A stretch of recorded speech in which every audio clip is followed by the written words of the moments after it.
If you walk through this small stone doorway in Hierapolis, Turkey, you might never come back alive. Back in ancient times, people thought it was some sort of portal to the underworld. Romans would go in carrying perfectly healthy bulls, but after a few minutes, they would watch these animals collapse as if hit by some mysterious force. But what's even weirder is that nothing happened to people. They could walk in and out just fine. Now, recent studies might have an answer for these eerie happenings, and it all has to do with people's heights.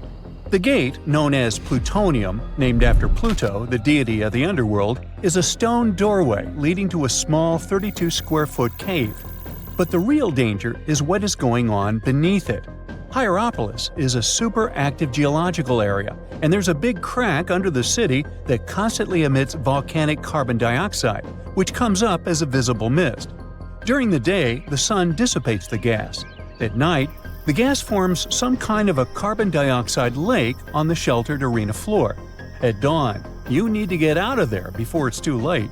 This whole place can turn particularly life-threatening right before the sun rises, when the carbon dioxide concentration, about 15 inches above the arena floor, reaches 35%. That means birds, bulls, and even humans can suffocate and pass away in just a couple of minutes.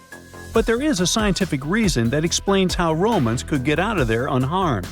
The carbon dioxide concentration drops quickly with height, so animals perished while their handlers, being taller and standing up, could walk out and breathe safely. Most people can't stay inside the Bagarn fort after sunset. This 16th century fort, located about 146 miles from Delhi, is known as one of the most haunted places in India. During the day, the area is bustling with visitors who can walk through the main gate of this once grand fort city and check out the ruins of temples and palaces. But they will also see this big sign at the gate that dramatically warns everybody that all access is strictly forbidden after dark. That's probably because at night, according to locals, women can be heard screaming and crying in that place, along with the sounds of bangles breaking and strange music. Others have reported seeing shadowy figures and flashing lights among the ruins, or even smelling a strange perfume floating around. Yawata no Yabushirasu is one of Japan's most restricted forests, located in Ichikawa. The forest itself is a small area, covering just a little more than 40 square yards, and it is mostly a thick patch of mosu bamboo. Its location next to a parking lot and modern buildings makes it seem less intimidating, but don't be mistaken by its appearance. Since at least the 19th century, people have said that anyone who enters this forest is bound to disappear and never be seen again. So, as soon as you arrive, a sign near the forest tells you about its history and the curse believed to be linked to it. Some rumors suggest the creepy presence of an ancient samurai lord walking around. Other legends say that the forest hides a bottomless pit filled with poisonous gas. Whether these stories are true or not, today, the area is enclosed by stone walls, and entry is still strictly prohibited. In a valley called the Dark Entry Forest in Connecticut, you will find Dudleytown, but you definitely shouldn't go inside. Not only has the land been private property since the 1920s, but it is also known as one of the spookiest places on Earth. This place was first settled in the early 1740s, and many of the original settlers were from the Dudley family.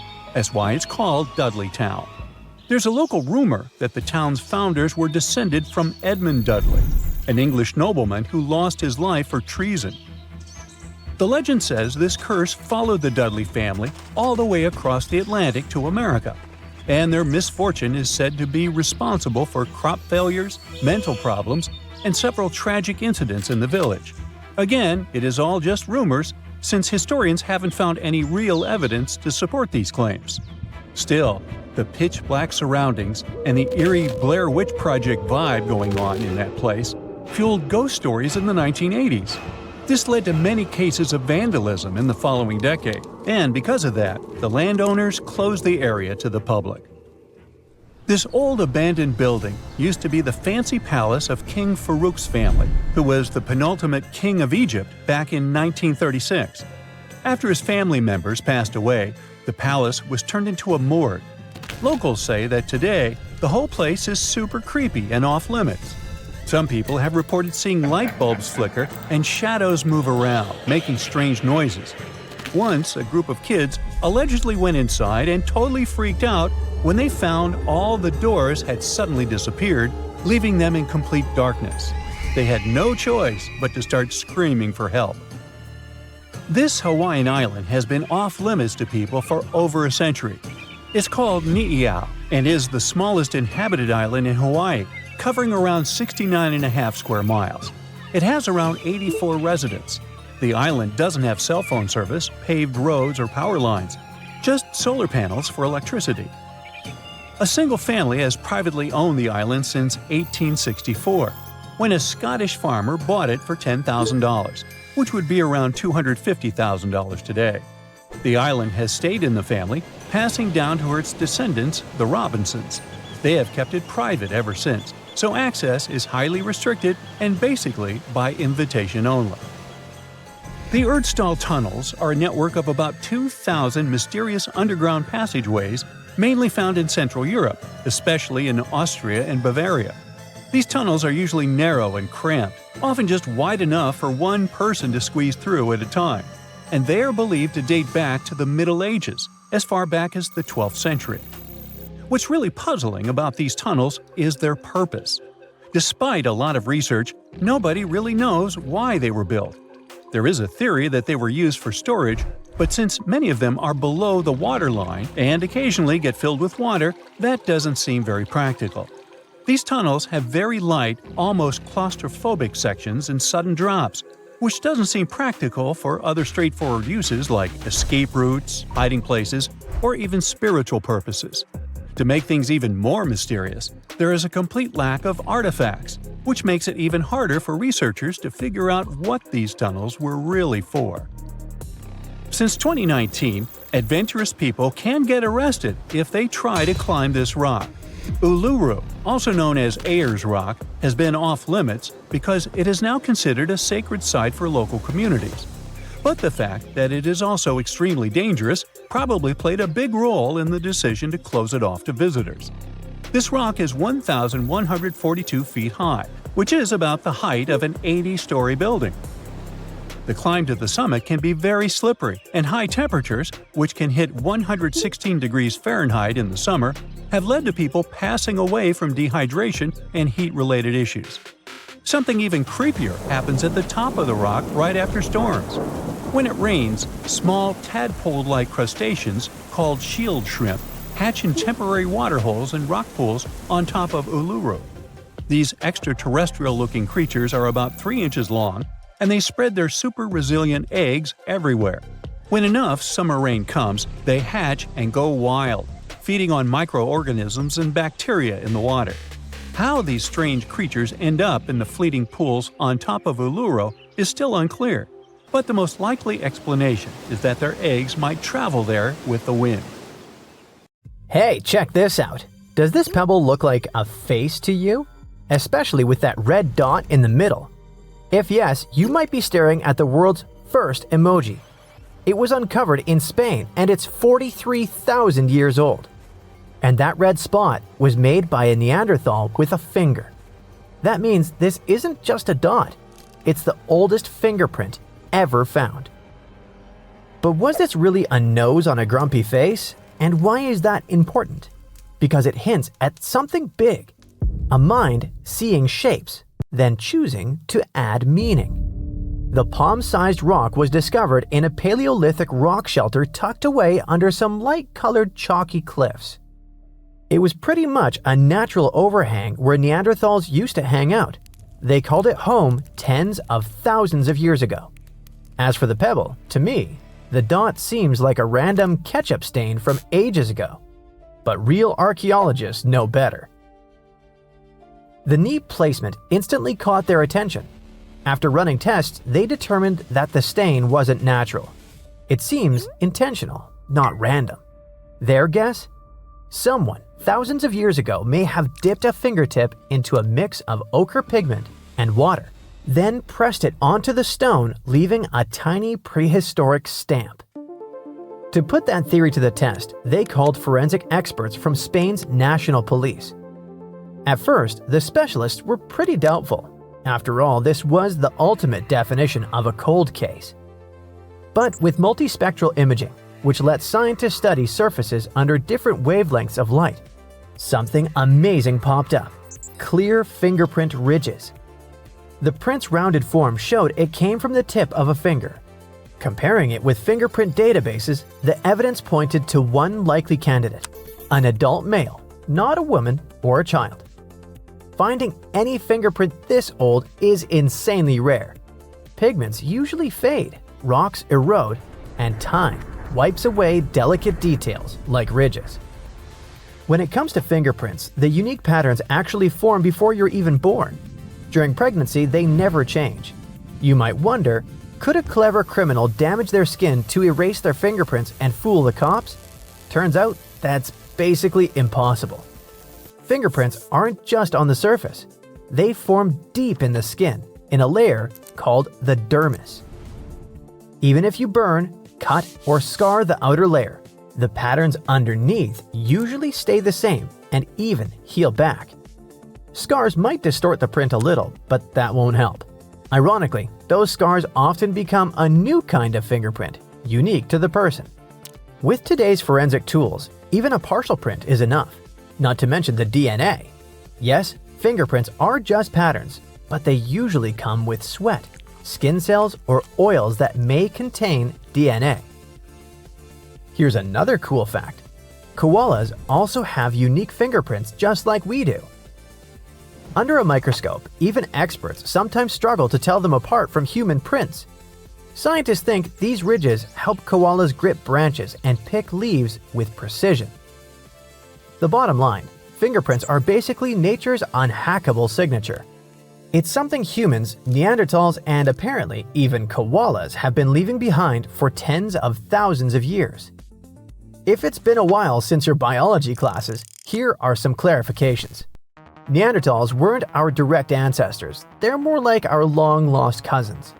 Colloquially, we call them humans too.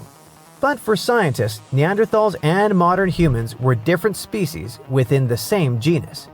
Kind of like how lions and tigers are both big cats, but they're not the same species. Homo sapiens and Homo neanderthalensis split from a common ancestor hundreds of thousands of years ago. Neanderthals dominated Ice Age Europe. When Homo sapiens arrived around 45,000 years ago, the two met, mixed, and today, most people outside Africa carry about 1 to 2% Neanderthal DNA. Eventually, the balance shifted. Within just a few thousand years, Neanderthals disappeared, while modern humans kept spreading. Scientists think it was a mix of different factors. Shifting climates made food scarce, new neighbors brought competition, and their small, scattered populations just made survival even tougher. Now, here's why this little fingerprint is such a big deal. For decades, scientists thought Neanderthals were just built for survival. Strong, but simple. Homo sapiens were supposed to be the creative ones. For a long time, scientists thought they were special because they could think in symbols. Tens of thousands of years ago, our ancestors carved patterns into stones, painted animals on cave walls, and wore beads and pigments as decoration. The earliest proof of symbolic art comes from Blombos Cave in South Africa, where humans etched deliberate designs on pieces of red ochre over 70,000 years ago. Those symbols had no survival purpose. Researchers believe they were expressions of ideas, identity, and meaning. That ability to imagine and represent things we couldn't see was thought to be uniquely human. But this one tiny red dot on a stone challenges that idea. See, the stone already looked like a face, and someone all the way back deliberately pressed a red nose right where it should be. That's symbolic thinking. That could mean that Neanderthals weren't just making tools and hunting mammoths. Perhaps they were able to imagine things. And this isn't just the only clue. This fingerprint is part of a growing pattern that shows Neanderthals were way more like us than we ever believed. For example, in Cova Negra, Spain, archaeologists uncovered the skeleton of a Neanderthal child who had a serious ear condition that made life incredibly hard. However, the little one lived to be around 6 years old. Now, remember, this was the Ice Age. Just managing on your own was challenging. Survival was tough. Food was scarce and danger was everywhere. Yet, someone made sure that the child was looked after, fed, and kept safe. Scientists believe that this shows a trait of compassion, something we once believed only our species was capable of. In Iraq, scientists found a Neanderthal skeleton sprinkled with flower pollen. Sounds random. Maybe not. Some believe it was part of a funeral ritual, like the world's first floral tribute. If that's true, Neanderthals weren't just surviving, they were remembering and honoring life. Neanderthals were apparently quite resourceful. Around 176,000 years ago, they were stacking stalagmites into neat circles in Bruniquel Cave in France. Was this some kind of ritual or just curiosity? Maybe this means that they had the idea of planning and changing their surroundings. Then, around 130,000 years ago, they took eagle talons and turned them into jewelry in Croatia. Yep, early bling. This suggests they were into looking good and possibly showing off a bit socially.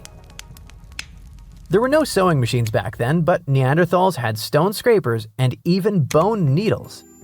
With those, they crafted animal skin outfits that were perfect for the freezing Ice Age climate. When you step back and consider all of these, that tiny red fingerprint isn't just a mark on stone. If it was meant to represent a nose, it's part of a much bigger story. Neanderthals cared for one another, crafted tools and clothing, created jewelry, painted on cave walls, and built mysterious structures deep in caves. Basically, they were thinking a lot more like us than we used to imagine. And here's the fun part. What if that little red dot wasn't meant to be a nose at all? Maybe it was a joke, a charm, or just a doodle. Heck, it could have been the first face meme scratched onto rock. Whatever it was, unless it really was an accident, it shows imagination. So the next time you send an emoji, remember that Neanderthals had the same idea. Personally, I like that it's a grumpy one, but at the very least, we now have the oldest fingerprint ever discovered. That alone is extraordinary. But add the fact that the print was placed right on a stone that already resembled a face, and suddenly, the questions multiply. Let's hope the researchers discover more about it so we can know for sure. What we do know is that 43,000 years ago, a Neanderthal pressed a finger onto stone and left us with one of the most personal signatures in prehistory.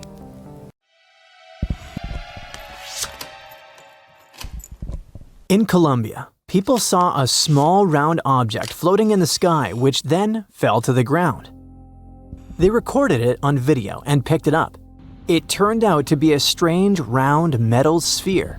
There were no turbines or propellers on it, which are common for drones. Plus, according to eyewitnesses, the sphere was cold after it fell to the ground.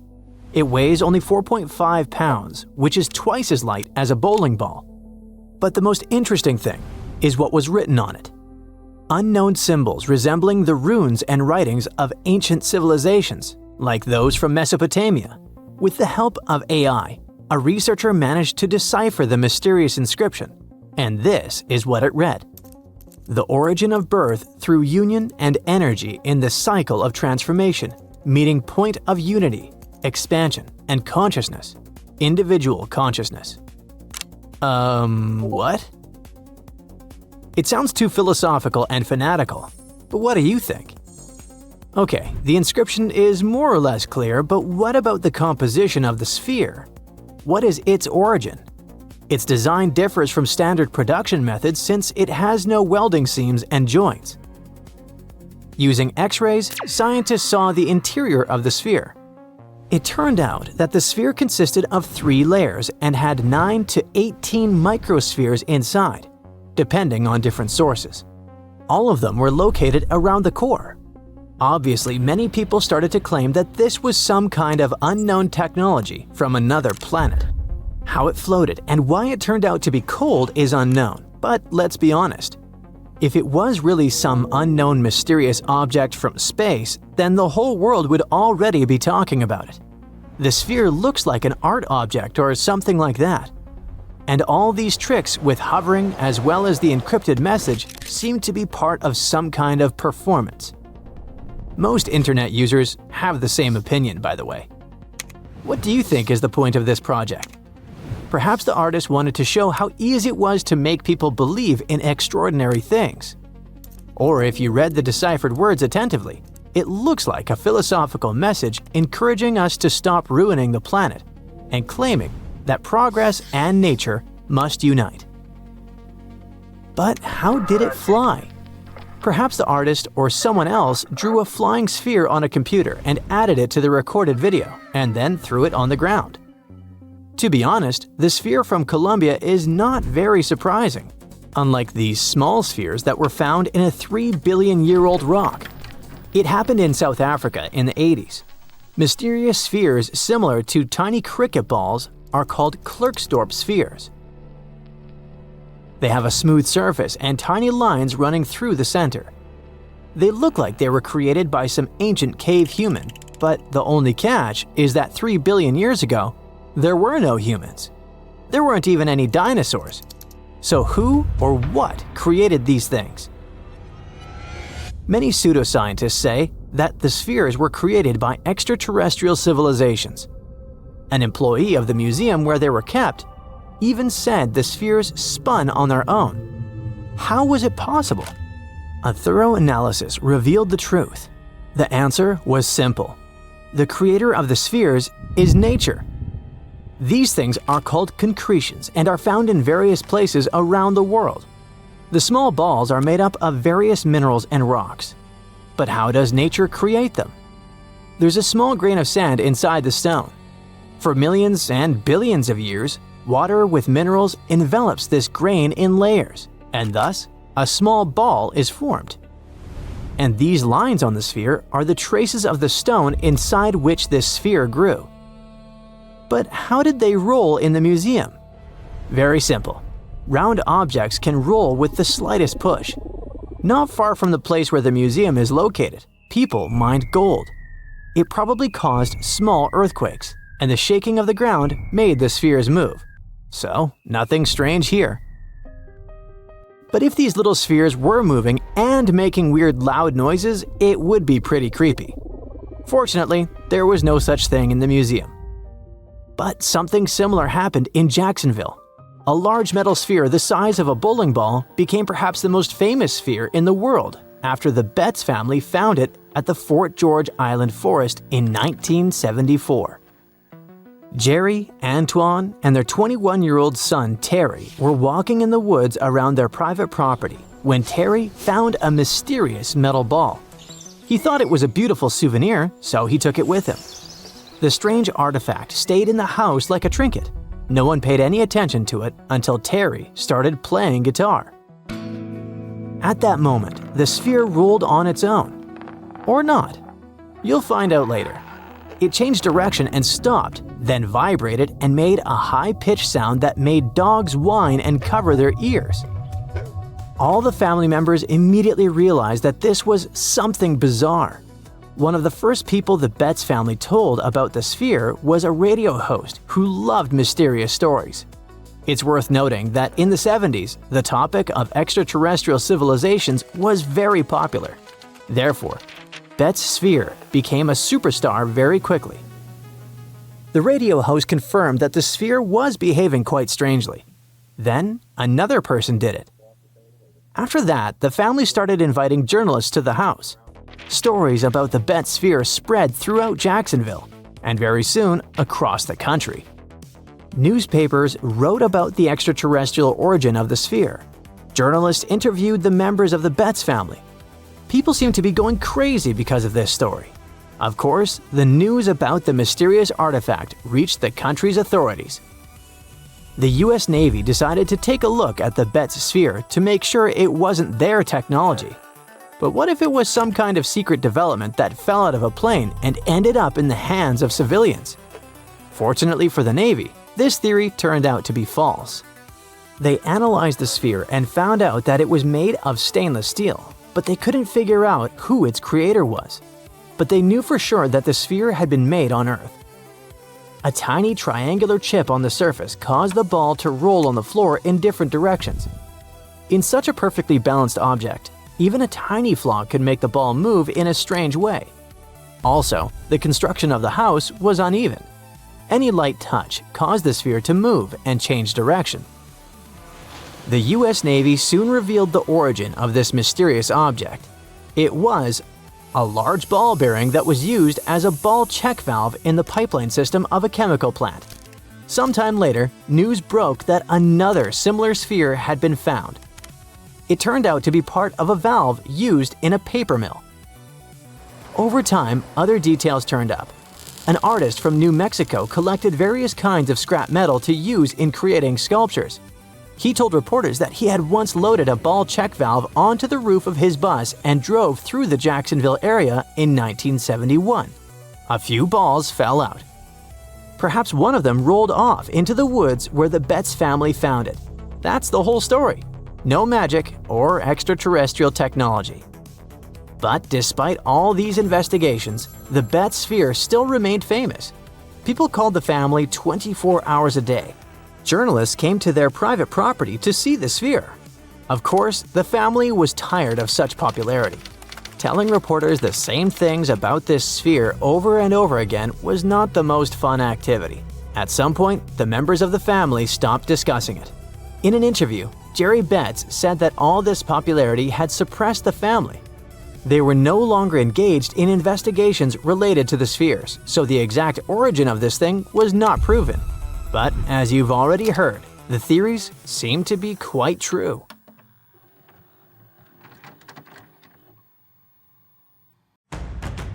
You're probably familiar with the saying, X marks the spot. It comes from pirate lore and adventure stories often linked with treasure maps. They may be out of fashion these days, but that doesn't stop countless antiquity hunters from searching through hills and fields daily.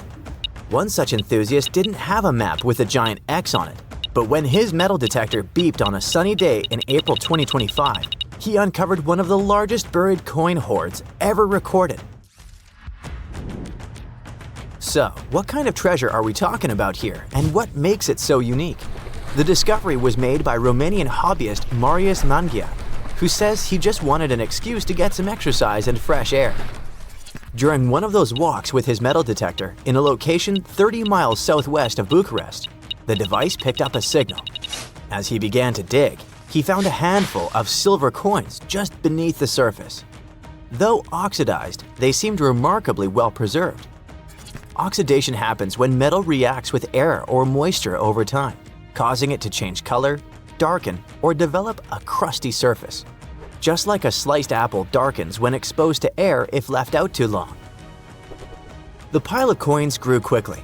Soon, it was obvious they were all packed into a ceramic jar. The final count was nearly 1,500 silver denarii, Roman coins likely buried around 1,700 years ago. However, these denarii date from the reigns of emperors Nero to Marcus Aurelius, covering over a century during the Roman imperial period, which means they're almost 2,000 years old. The presence of coins from multiple emperors suggests that the wealth was accumulated over many years. The Roman money system had a bunch of different coin types, so finding only silver denarii in the stash is a bit odd. It would be like burying $15,000 in cash, but all of it $10 bills. It could mean that the original owner was a trader. Maybe he was hiding his profits during dangerous times. Perhaps it was simply someone's life savings. Depending on the emperor and the period, the value of denarius fluctuated quite a bit, so 1,500 denarii could have been either a comfortable retirement fund or not nearly enough. In the 1st century, one silver denarius could get you 12 loaves of bread, and if you have 5 of them, you could buy an amphora full of wine. An amphora was a large 2-handled ceramic jar used to store and transport wine, oil, or grain, and it seems to be the type of vessel in which this treasure was buried. Though amphorae were made in many different shapes and sizes, the Romans eventually standardized them as a unit of measurement, with one amphora being roughly equal to 7 gallons of liquid. The spot where the jar was buried wasn't tampered with. This might indicate that the hoard remained undetected all this time, but the amphora had already been broken when it was found. But why would it be broken, and what could that mean? While the exact cause of the breakage has not been explained yet, archaeologists say it may have been broken on purpose as part of a protective ritual before burial. In some ancient cultures, ritual vessels were deliberately damaged as a symbolic act. Maybe it means the jar had done its job, either as an offering to the gods or to keep someone from stealing it. You can have my silver, but I'm not giving you my precious jar. However, such rituals were not common in Roman culture, so it's a mystery for now. Perhaps it broke because the jar contained silver while being exposed to 2 millennia of soil pressure, freeze-thaw cycles, root growth, or a blind mole rat trying to find its way around. Although the amphora and its silver are now being preserved and examined by experts, their discoverer almost ended up unrewarded. After finding the hoard, he had to notify the police so they could secure the site. However, he was under pressure because in Romania, you have 72 hours to report any significant historical find. Unfortunately for Mr. Mangiac, he ran into a problem since it was a holiday and the offices he needed to contact were closed. He spent the following 2 days meticulously photographing every single coin before finally being able to present his findings to the authorities. While the exact amount of prize Mr. Mangiac might receive isn't publicly known, Romanian law typically awards 45% of a discovery's appraised value to the finder. Not a bad outcome for what started as a casual walk with a metal detector. Meanwhile, the site itself had been declared an archaeological zone, and any future digging will be done under expert supervision, which means that this story might have a follow-up one day. But for now, let's focus on what makes metal detectors beep and see if there are more hidden troves to be found around the world. Today, most hobby-grade detectors rely on something called VLF technology, where VLF stands for very low frequency. When you sweep the detector over the ground, its coil sends out an invisible magnetic field. If something metallic is within that field, for example a nail, a discarded wedding ring, or ancient Roman silver, it bounces back a signal. The device picks that up and beeps to let you know something's there. The stronger the signal, the closer or bigger the object probably is. Basically, it's using electromagnetic induction to make buried metal respond, like calling into a cave and listening for the echo coming back at you. Fun fact, bats use a similar principle to detect what's in their environment, but with sound. It's called echolocation. If you yell in a cave and disturb a bat, it might send out high-pitched clicks that bounce off objects and return as echoes, helping them pinpoint everything around them. Doesn't matter if it's a tiny insect or a pesky human in complete darkness. Metal detectors use magnetic waves. Bats use squeaks and echoes. Now, if all this got you curious about grabbing a detector yourself, what are some major locations to consider? Mr. Mangiac simply went for a walk, but for many, it's a rewarding hobby that helps history and also pays off well. And not just in Romania, but all over the world. In the UK, regions like Norfolk, Suffolk, and Lincolnshire have become hotspots where enthusiasts regularly uncover Roman coins, Viking relics, and medieval artifacts. During the Iron Age, burying valuables was a common practice. Some researchers think it was done as a way of storing valuables.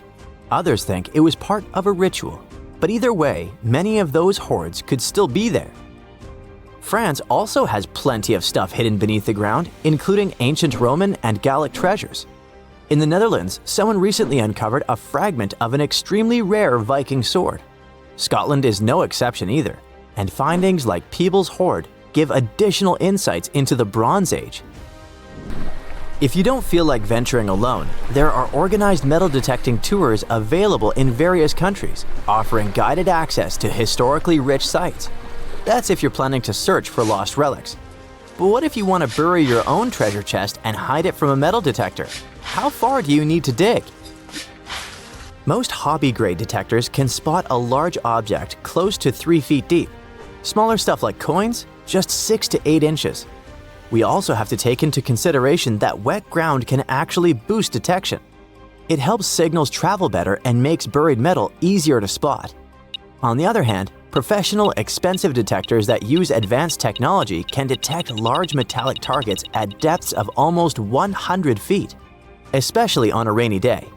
But unless you bury your chest in a strategically important place, odds are it'll stay uncovered. Just don't forget to mark the spot on your map with an X. For centuries, the whole world was wondering how the giants of Easter Island moved around. Maybe powerful chiefs ordered big groups of workers to haul them. Or the elite controlled special statue-making quarries.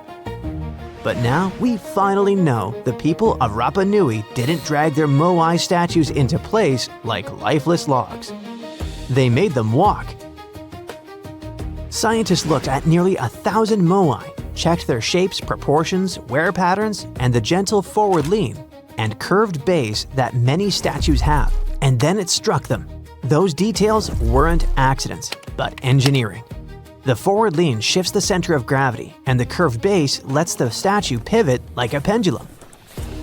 Once the motion starts, inertia helps carry each step. Think of it like walking an enormous stone toddler using ropes and balance. To prove this right, the research team built a 4.35-ton replica. The real statues were around 13 tons, and some weighed up to 80 tons. With 18 people on the ropes, they walked the statue about 300 feet, about the length of a football field, in 40 minutes. That's faster and easier than dragging something flat across logs or rollers. The old roads of Rapa Nui also help the process. They're about 14 feet wide, and the way they curve inward makes them perfect to keep a statue steady while it walks forward. Every time the islanders moved a moai, they weren't just walking it, but they were literally shaping the road as part of the job. When you look at the island's landscape today, you can actually see these paths crisscrossing each other, sometimes running side by side like alternate routes. The ancient workers were likely clearing a stretch of ground, moving the statue a bit, clearing a bit more, then rocking it forward again in a specific rhythm. It looks like they spent just as much time prepping the road as they did moving the statue itself. So, the ancient Rapa Nui didn't need thousands of workers or modern machinery, and it all worked with just ingenuity, rhythm, teamwork, and clever design. Their transportation wasn't the only moai mystery.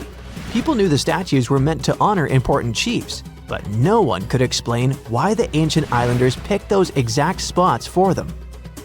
Most of the moai sit right along the coastline, almost like they're guarding the island. So a team of scientists took a closer look at those locations, and the answer turned out to be all about water. Easter Island's volcanic soil is super porous, which means it soaks up rainfall quickly. Because of that, there weren't enough rivers or streams, and the island ended up with very limited fresh water. Hundreds of years ago, the people survived thanks to groundwater discharge. Basically, water stored deep underground in layers of rock or soil called aquifers eventually rises up to the surface on its own. When that water bubbled up near the coast, it mixed with seawater, but the mix stayed fresh enough to drink. The locals collected it right from those coastal spots, and that's exactly where they built the moai. They weren't just decorating the coastline, they were marking the island's most essential source of fresh water. Now, most of the moai bodies were made from volcanic tuff, a soft, easily carved stone, and most of the statues were carved in one quarry inside an ancient volcano. In October 2023, a wildfire tore through the quarry, and everyone who cares about Rapa Nui got really concerned about whether the site would survive future disasters. So when a team of scientists arrived in January the following year, a local community group asked if they could document the quarry, just in case another fire damaged it for good. The geographers jumped at the chance and launched about 30 drone flights over the quarry. Flight after flight, they collected an incredible 22,000 photos.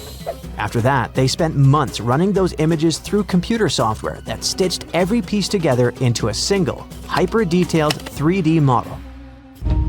Now anyone in the world can explore Ranu Raraku, one of Easter Island's most important quarries, without even setting foot on the island. Of course, the 3D model isn't just an online tour platform. The team noticed that there were several workshops inside the quarry, and carving techniques changed from one site to another. So there wasn't one chief who told them how to do it, but rather each spot worked like its own workshop that was tied to a specific family clan. This could also be another proof that the Moai could move with far fewer people than anyone once believed, probably around 20 to 50. That's roughly the size of an extended family or small lineage group on Easter Island. Most statues were carved while lying on their backs from the top down. In the most common method, the carvers focused on the face first, shaping the eyes, nose, and mouth, and then carved the outline of the head and body around those features. The second method flipped that order. They carved the entire block into the basic shape of a moai first and didn't add any details until later. And in a few rare cases, the carvers went at the stone from the side and worked straight into a nearly vertical cliff, which must have taken some great skill. And just when researchers mapped over 1,000 moai and thought they knew them all, the island threw them a curveball. In the middle of a dried-up lakebed, a place no one expected anything, another statue appeared in 2025. It was the first statue found in a lakebed before, and it might not be the last. For at least 200 or 300 years, the laguna was almost 10 feet deep, so it would be impossible for humans to build or put a statue on the bottom. Scientists think the moai are over 500 years old. It's possible that the Rapa Nui people who built them probably brought the statue here when the lake was dry in the past. The new find turned out to be slightly over 5 feet tall, which is smaller than the other statues on the island.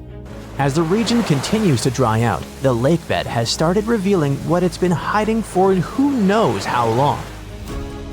More statues could be tucked under those thick reeds that grew over the lake for centuries.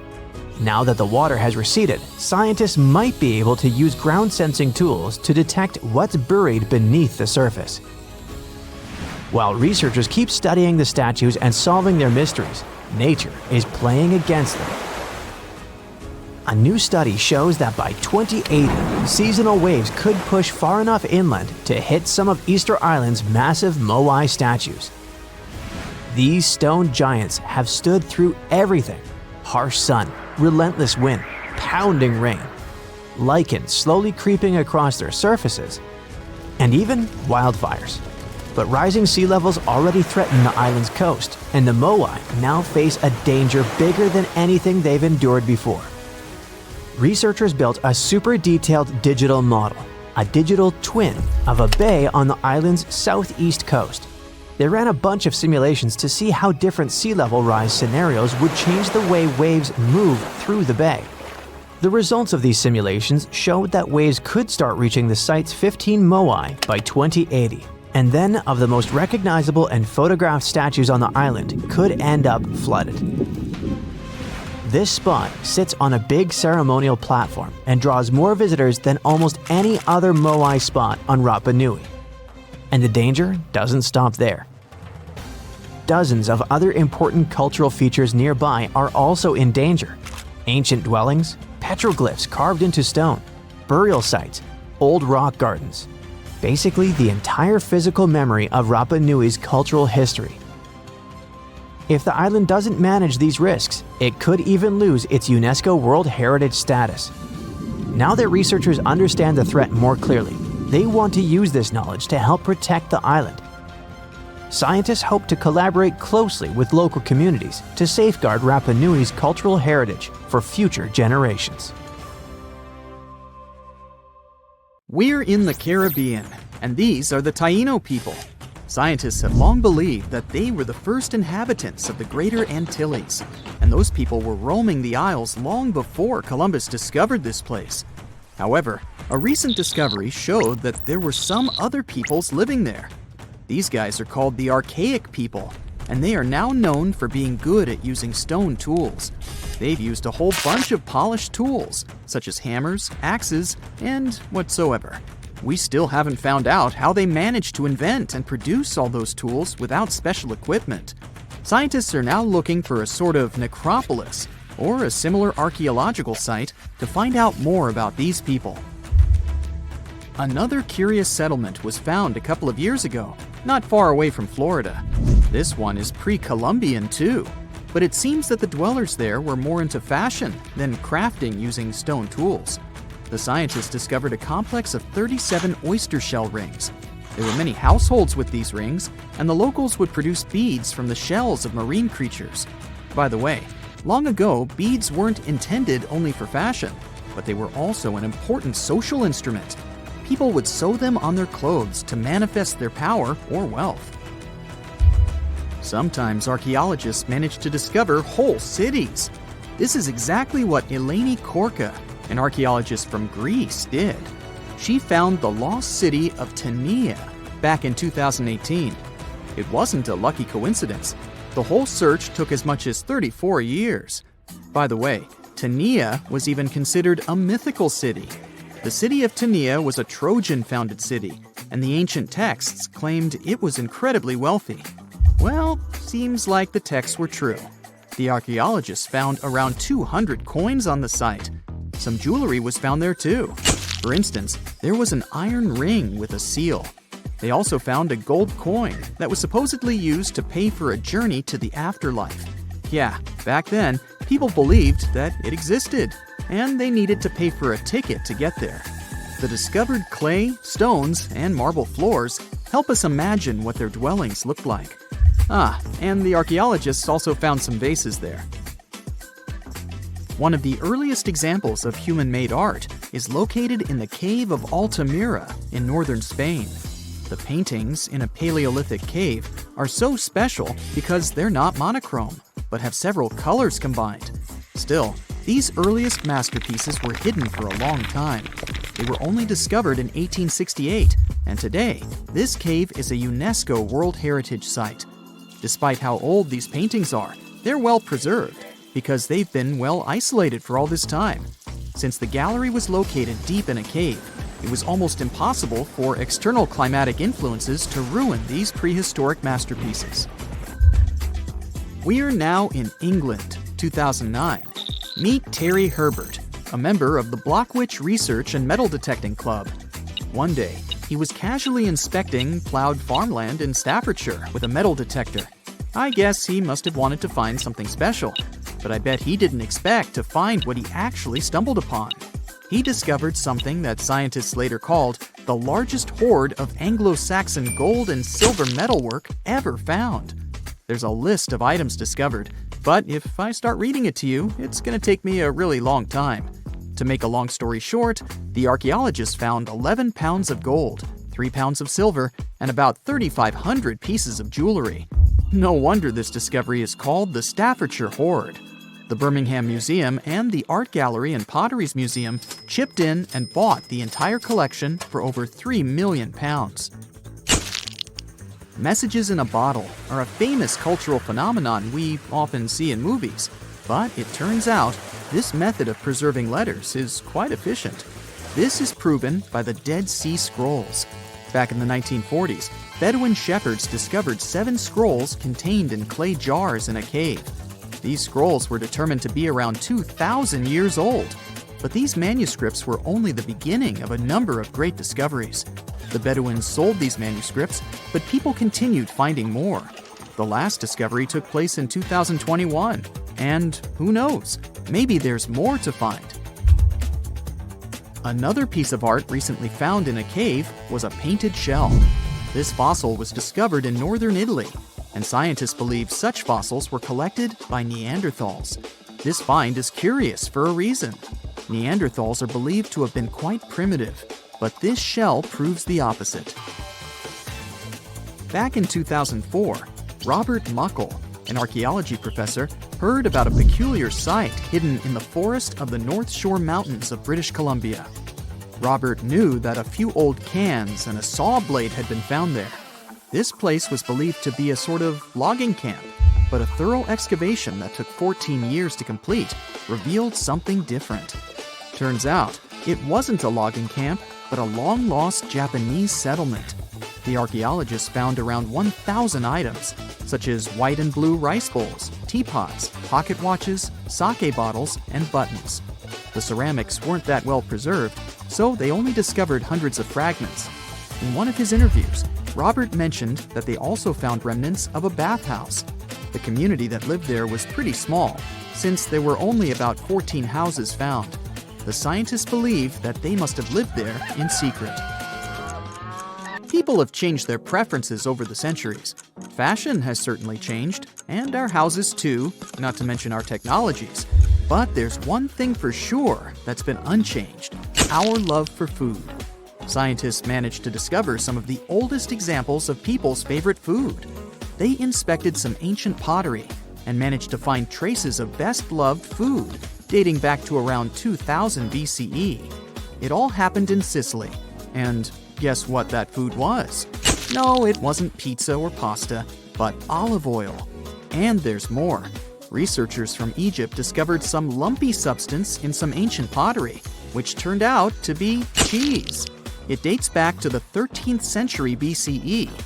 I guess it didn't smell nice, since that cheese is estimated to be over 3,000 years old and was bacteria-ridden. Cool fact here, this cheese must have been quite exquisite.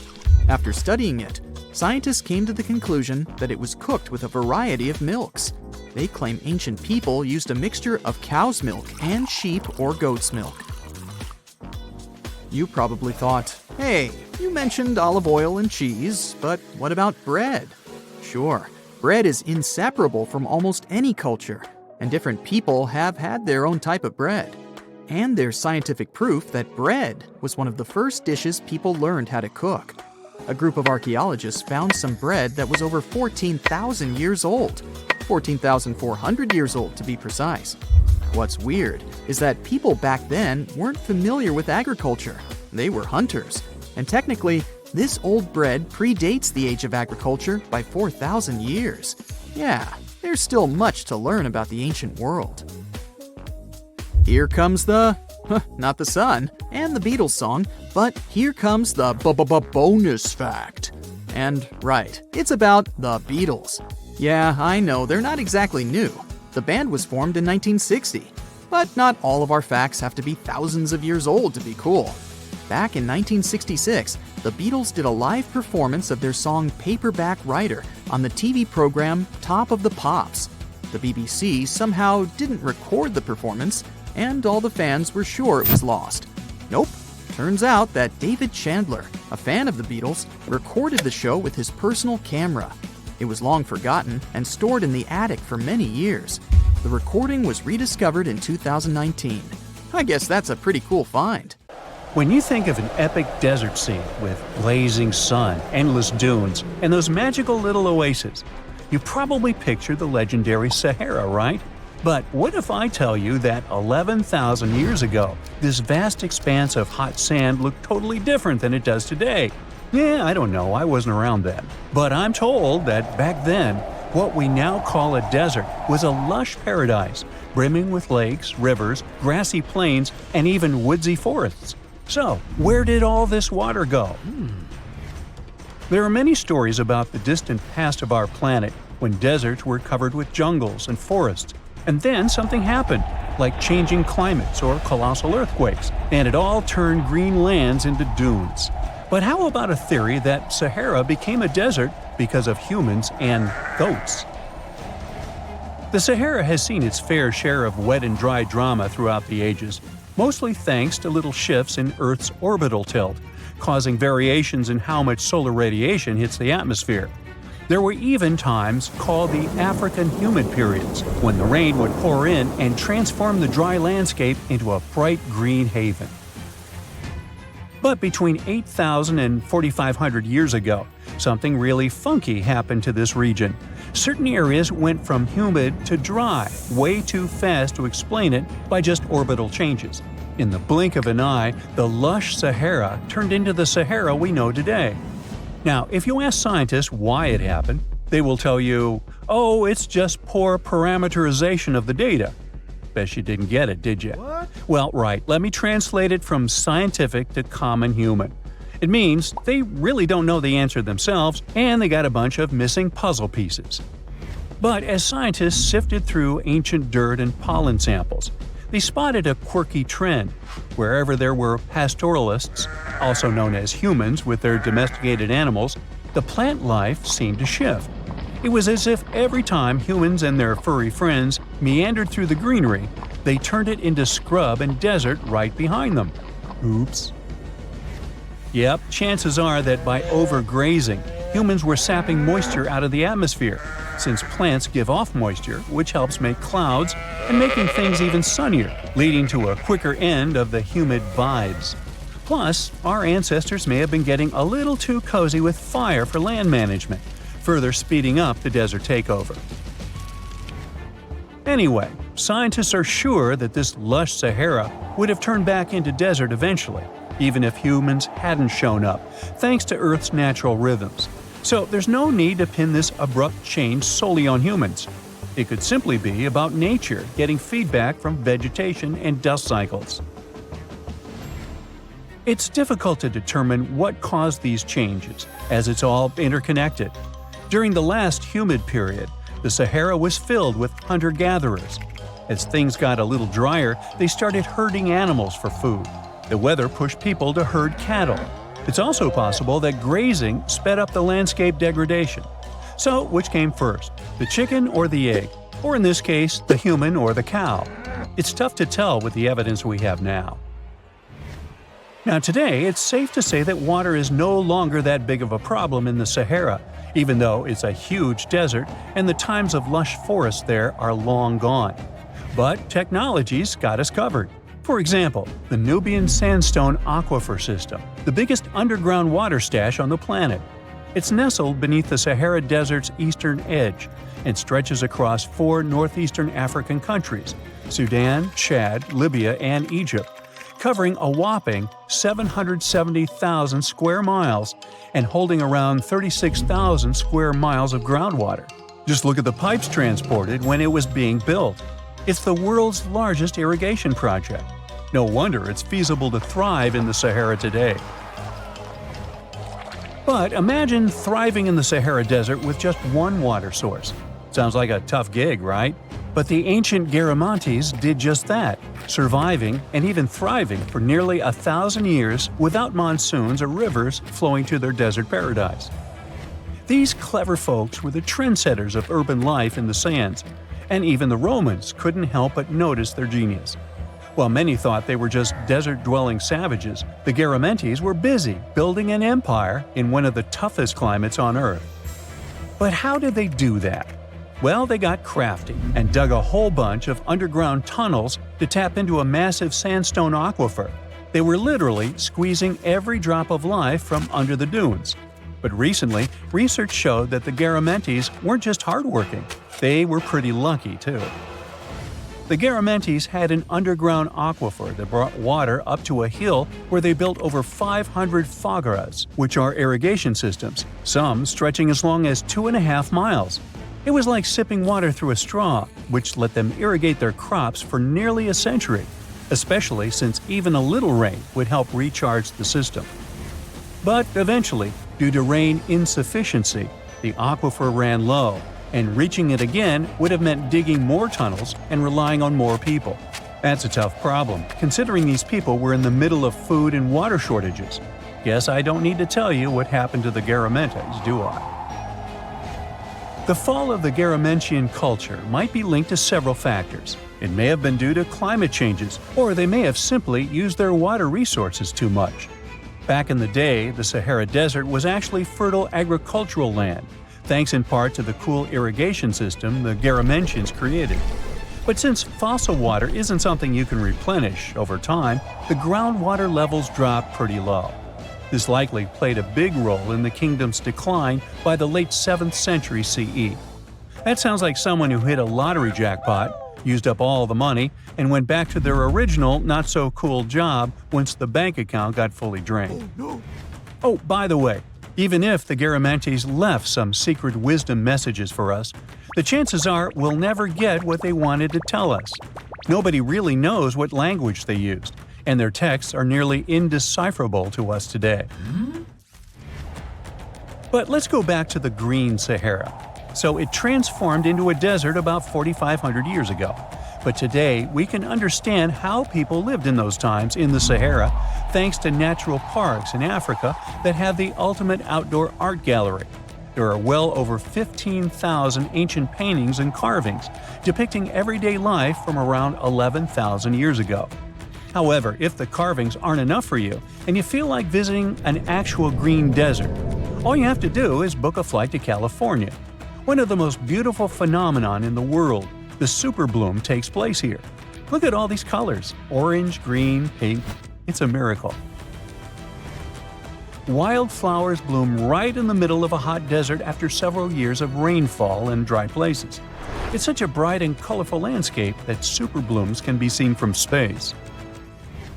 This rare phenomenon can be observed in other arid places and deserts in western and southern Africa, western Australia, and Chile. In all these places, the weather is very hot and dry in summer. Mild humid air comes in winter, and this is the ideal environment for mass flowering. Flower seeds that lie in desert sands can wait for decades before starting to produce flowers.